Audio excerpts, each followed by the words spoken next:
Welcome Cub Scouts to Veranda Tales. My name is Mrs. Jacqueline Molina and I'll be reading two interesting books for you guys today. The first being The House of Nine Doors, which is written by Lari Don and illustrated by Stu McLellan. Once there was a boy who could run so fast that he could catch birds in flight and hares in mid-leap. He could overtake the clouds above him and win race against the wind blowing past him. He had magical speed in his feet, magical power in his legs, and magical strength in his lungs. So there was nothing and no one he couldn't chase and race and catch. Here he is. His name was Cole, and he was the nephew of the famous Irish warrior Finn McCool. So when King Cormac captured Finn McCool and held him prisoner in his castle at Tara, Cole ran to Tara to rescue his uncle. Cole sprinted past the guards at the gate of Tara so fast that they didn't see him. They just felt their cloaks swirl against their legs. See the guards there? But the king had so many armed warriors gathered round Finn that one slim, fast-running boy couldn't free him. So Cole disguised himself as a servant and crept up behind the King Cormac. While he was eating breakfast with his prisoner, Cole whispered in the king's ear, "What must I do to win Finn's freedom?" Once the king had recovered from his surprise, he asked, "What could you possibly do for me, boy?" Cole said, "I'll do anything." The king grinned. "Then I'll free Finn if you carry out one simple task." The king said, "Bring me a breeding pair, one male and one female, of every wild animal and bird in Ireland by tomorrow morning. When I have all these animals and birds, I shall be a true king of all Ireland. Then I won't need Finn McCool at my table and you can have him back. But if you can't bring me all the birds and beasts for a zoo of my own, I'll keep your Uncle Finn, lock him in a cage and make a zoo out of him. In fact, if you take this challenge and fail at it, boy, then I'll lock you in a cage too. I'll make a zoo out of the two of you." Cole said, "Uncle Finn, you'll be free by tomorrow." The king laughed at the boy's confidence because he knew the task was impossible. Finn smiled because he knew about the magic in his nephew's feet. This is the uncle and this is the king. Cole ran to the mountains and fetched pairs of eagles, hares, and ravens, and all the beasts and birds of the heights. He ran to the moors and fetched rabbits, deer, hawks, and all the beasts and birds of the heathers. He ran to the forest and fetched wolves, woodpeckers, and foxes, and all the beasts and birds of the trees. Then he ran to the lows and fetched ducks, eels, and herons, and all the beasts and birds of the fresh water. He ran to the beaches and fetched cormorants, otters, and gulls, and all the beasts and birds of the salt water's edge. Then Cole ran so fast that he ran into tomorrow night and back again, and fetched out badgers, bats, and owls, and all the beasts and birds of the dark. Cole started to guide the animals and birds towards the king castle at Tara. What do you think that's going to be like? Could you imagine that, getting all those animals together? Some fly, some running, some crawl. Imagine that. You think you could do that? You never met kids? Does that mean I have to get booby traps out of kids now? Probably, but how would you get them to the king? Imagine that, taking them. I must have five. Let's find out. Cole started to guide the animals and birds towards the king castle at Tara. But the wild creatures didn't want to go to the king's castle. They wouldn't walk on the narrow path in a straight line, however nicely Cole asked. The hares ran to the north, but Cole overtook them as they leapt and herded them back in line. The ravens flew to the south, but Cole overtook them before they were far off the ground and pulled them back down. The two foxes, right at the end of the line, were the trickiest. They would wait until Cole was busy with both feet running and both hands grabbing. Then they would split up and run in opposite directions. But Cole always caught them by an ear or a tail or the scuff of a neck and pushed them back in line.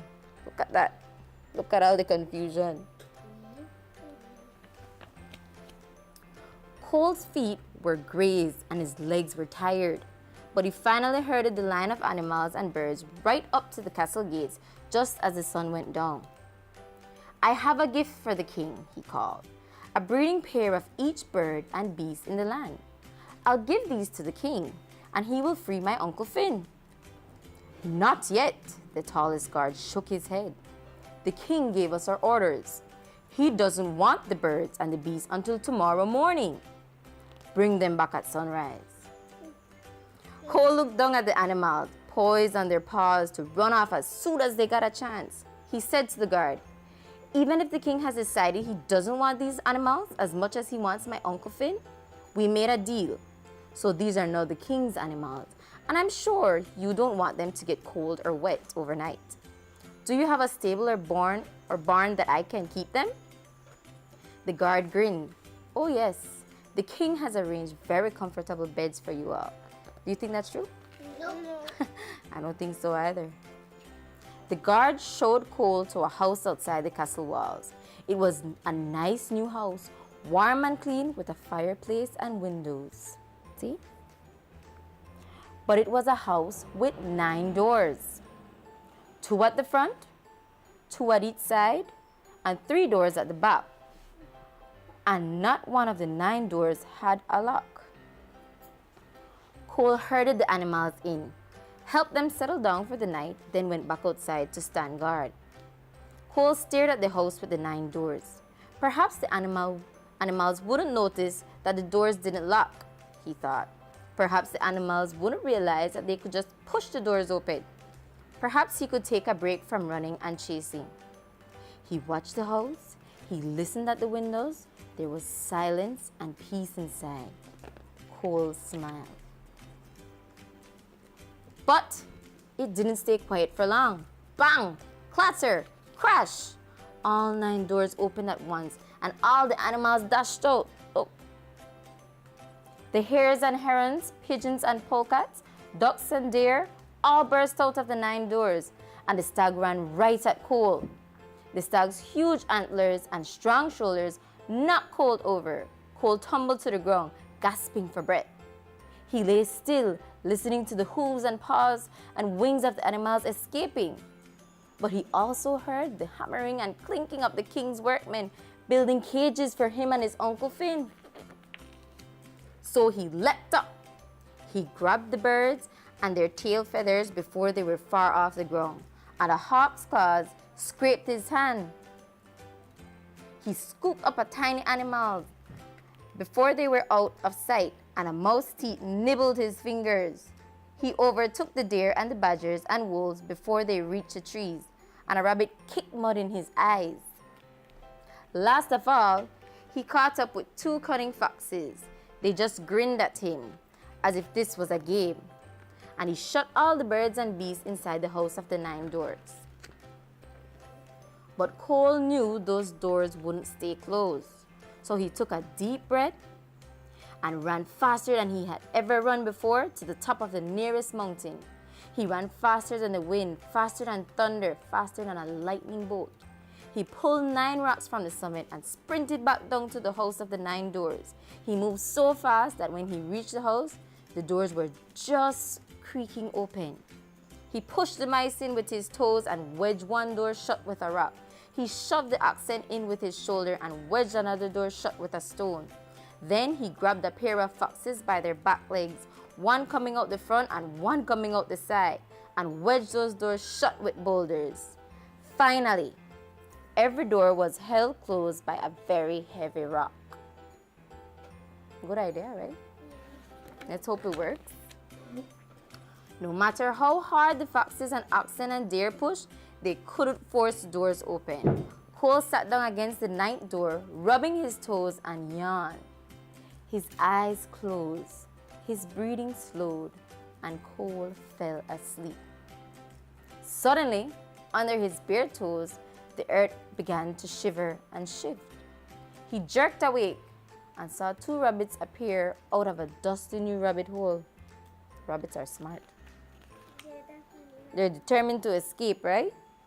And he heard the click, click, click of the woodpeckers pecking at the roof beams, the flit, flit, flit of the bats flying up the chimney, the scratch, scratch, scratch of the foxes learning to work the window catches. Cole stood up and started chasing animals again all night long. When the sun came up, Cole called a line of tired animals out of the ninth door. He herded them through the castle gates into the courtyard, and he stood sternly over the foxes as the king came out in his nightgown. "Here they are, your majesty," said Cole, "a breeding pair of every animal and bird in Ireland. I wish you joy with them. Now give me back my Uncle Finn." You think you'll give him back? Nope. You think so? Let's find out then. The king walked along the line of the animals. He frowned. He walked back along the line, counting on his fingers. "I can't see any missing animals or any missing birds. Perhaps 9 doors weren't enough. I need more cages. But for these beasts, not for you and your uncle. I must let you both go free." Just like that. Right? You think? Cole leaped down and whispered to the foxes, "I hope you had fun playing tag. But playtime's over. I'm not going to chase you anymore. Once I'm out of that gate, if you all want to go home, I won't stop you." Then he walked out of the courtyard with his uncle. For 1 minute, the king gazed at the neatly matched pairs of birds and beasts in his courtyard. He imagined them all lined up in cages in his feasting hall. But that was the only pleasure he ever got from them, because as soon as Cole was out of sight, the foxes ran for the gate, the ravens flew over the walls, and the mice scurried into the grain store. And none of the king's warriors was fast enough to stop them. Where was the only boy in Ireland fast enough to catch them and bring them back? He was walking, arm in arm with his uncle, away from Tara. As the birds flew above him and the animals ran past him, Cole waved slowly. Here we have Cole's Ireland. See the animals? Any of them you recognize? Yes, miss. Tell me some. The rabbit, the Rabbits. the deer, Fox, right? like the hummingbird, The hummingbird. deer, The deer. Yeah, you see mountains, see the beaches. the wolf. The end. Did you guys enjoy that story? Yes, mom. What was your favorite part? I mean, like when the Cole tell the fox how when he walk away, they could run away, and they could run away because he don't want to catch it again. So he walk away with the uncle and worry about it, and the king and lose all the animals there, and they run away. Miss, I like the part when the animals may try escape and all of them escape, and all of the animals were clever. What do you think was the message behind this story? I think you should never give up on any challenge. No matter how small you are, you still can accomplish something in the world. All right, thank you guys for being such good listeners. I enjoyed that story, and I can't wait for the next one. But first, we have to take a break. So stay tuned for another story right here on Veranda Tales.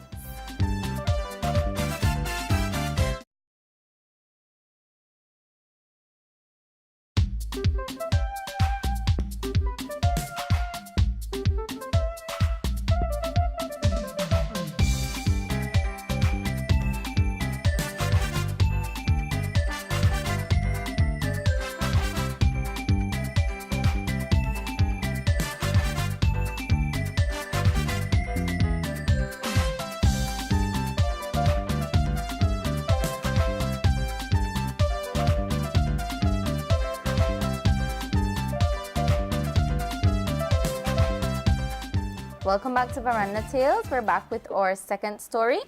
It's called The Selfish Giant. It's written by Oscar Wilde, retold by Tanya Landman, and illustrated by Agata, Krawczyk. Every day after school, the children crept into the giant's garden.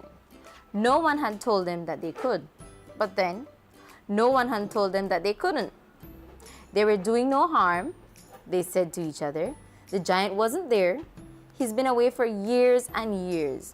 None of them even knew what he looked like. They climbed the trees and hid in the bushes. They played football and ran races over the lawns. And when they grew tired of all of that, they lay in the long grass and listened to the birds singing. Day after day, the children played in the garden. It was a wonderful, happy place. Until the giant came back. He'd been traveling for a long time and was feeling tired and cross. He didn't want to see anybody. He didn't want to talk to anybody. All he wanted to do was go to bed and sleep. When he saw the children running around in his garden, he was angry. "You're not allowed in here," he shouted. "Get out! Go away! Don't come back!" He chased them, yelling and shouting so loudly that leaves were ripped from the trees. The flowers hid their heads under the earth. The birds flew away. He stood alone in the middle of the lawn. "It's my garden," he roared. "Mine, mine, mine." To stop the children ever coming back, he built a great big wall, topped with broken glass and barbed wire. He put up signs. "Keep out, stay out, private." All summer long, the children had nowhere to play. Summer turned into autumn and then winter.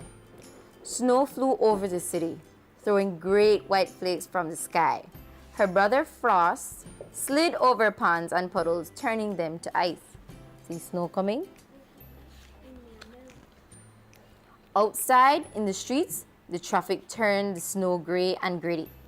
But inside the giant's garden, a thick blanket covered the ground. It lay crisp and fresh and smooth. No one threw snowballs. No one crunched footprints along the paths. No one made snowmen or sledged across the lawns. No one skated on the frozen pond. That winter was long and hard, but at last the days started to get a bit warmer. Spring was on its way.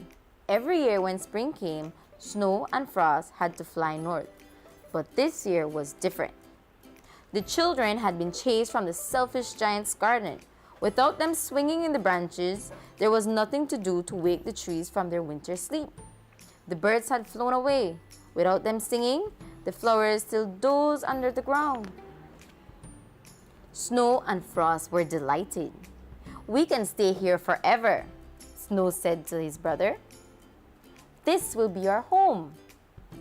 "We should celebrate," Frost replied. "In fact, let's have a party." They invited Hail and North Wind. The four friends began to dance. Snow whirled around the giant's house. North Wind screamed down his chimneys. Frost breathed over the windows, and Hail drummed on the roof. The giant huddled down in his bed, waiting for the spring. But it never came. Why didn't the spring come? Because they picked me their family, they want me to definitely make everything happen. Right. And then the snow, them want to stay. Exactly. See how important the children were? Let's continue then. On the other side of the wall, the children watched spring turn to summer and then autumn. But in the garden, nothing changed. No flowers turned to seed. No leaves changed their colors. No fruit hung from the trees.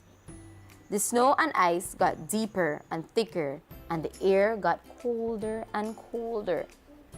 Under his blankets, the giant was miserable. "What's happening?" he said to himself. "Why is the spring so late?" He was all alone. There was no one to answer him. Snow and Frost and Hail and North Wind danced more and more wildly. They laughed and shrieked and made so much more noise. The giant put his fingers in his ears. Day and night he had no peace. But then one morning, the giant woke with a shock. It was quiet. Hail had stopped drumming on the roof. North wind had stopped screaming down the chimneys. Frost had gone from the windows, and snow? Where was snow? The silence was broken by the sound of sweet music. It was so long since the giant had heard birdsong that for a moment he didn't know what it was. Throwing off his blankets, he went to the window. When he looked out, he saw children had crept through a hole in the wall. You were right. They'd climbed into trees, which had woken up and burst into leaf. All around them, birds were singing. Snowdrops and daffodils had poked their heads above the ground. It was a wonderful sight. But in the furthest corner of the garden, it was still winter. The giant could see a boy standing underneath a tree. But he was so small he couldn't climb it, no matter how hard he tried. He was crying as north wind snapped around his ankles and hail threw stones at his head. See the little boy there? Why is the He's small, so they're taking advantage of him. Pity melted the giant's selfish heart. He tiptoed downstairs and opened the door. When the other children saw him, they ran away, and the whole garden became winter again. Snow whirled in a great blizzard across the grass. Frost snapped off the flowers' heads and turned the pond to ice. The little boy didn't run away. His eyes were so full of tears, he didn't even see the giant coming. Gently, the giant picked him up and lifted him onto the branch. And at once, the tree covered itself with blossom. Look at that. Isn't it a nice sight?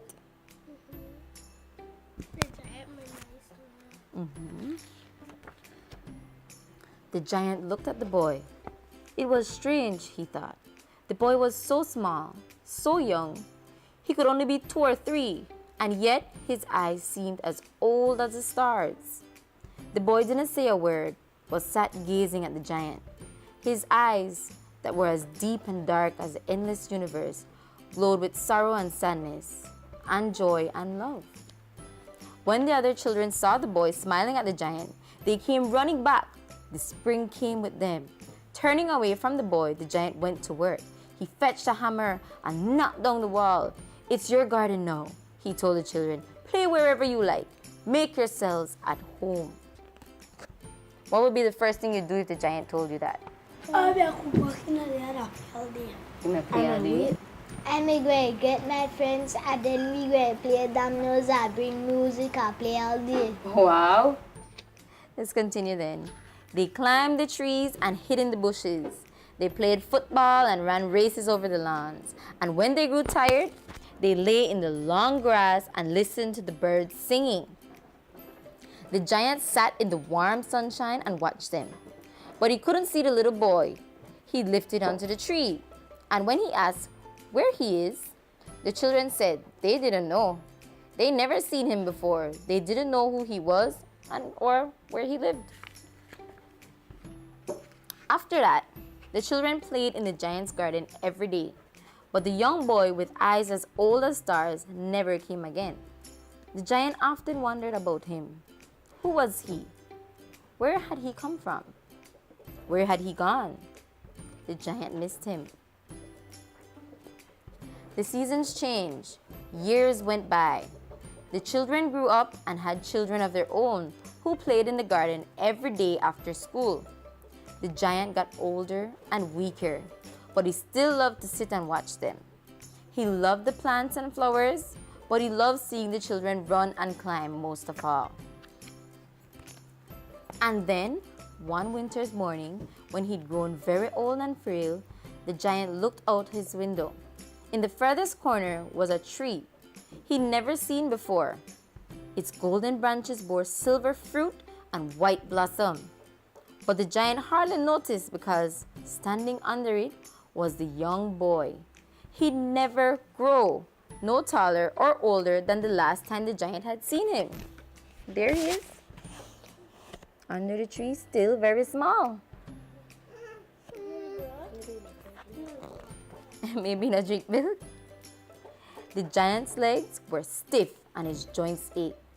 It took him a long time to make his way down the stairs and into the garden. See him there? As the giant hobbled across the lawns towards him, the young boy, with eyes as old as stars, smiled. "You let me play once in your garden," he said. "Today, you shall come with me to mine." He held out his hand, and the giant took it. And all at once, his aches and pains vanished. Where do you think his garden is? In a heaven. In a heaven? Maybe. That's a good guess. When the children ran into the garden that afternoon, the giant was nowhere to be seen. There was only a tree all covered with dazzling white blossom, whose golden branches hung heavy with silver fruits. You were enjoying that one, right? I enjoyed that one as well. What was your favorite part? We'll start from over here and go around this time. So we'll start with you. I would like the part when the giant will be nice to the small little boy.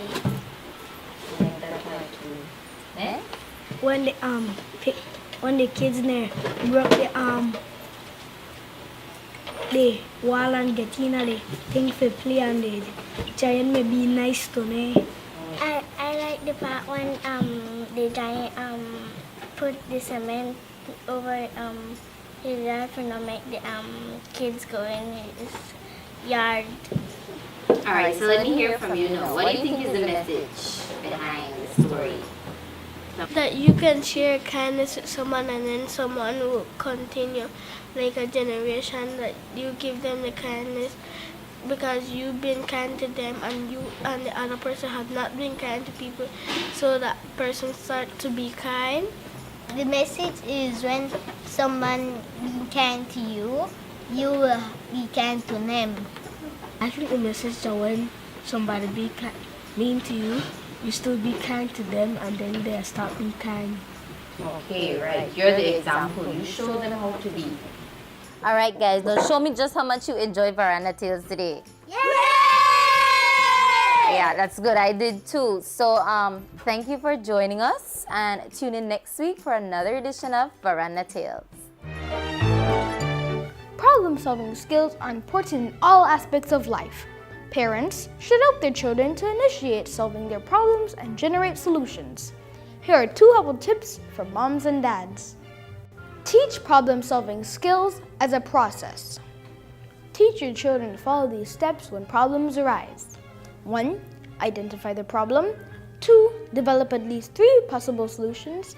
3. Identify the pros and cons of each solution. 4. Pick one and develop a plan of action steps for carrying it out. 5. Test it out. And 6. Reflect. Practice solving problems. When problems arise, don't rush to solve your child's problems for them. Instead, help them walk through the problem-solving steps. Offer guidance when they need assistance, but encourage them to solve problems on their own. If they are unable to come up with a solution, step in and help them think of solutions, but don't automatically tell them what to do.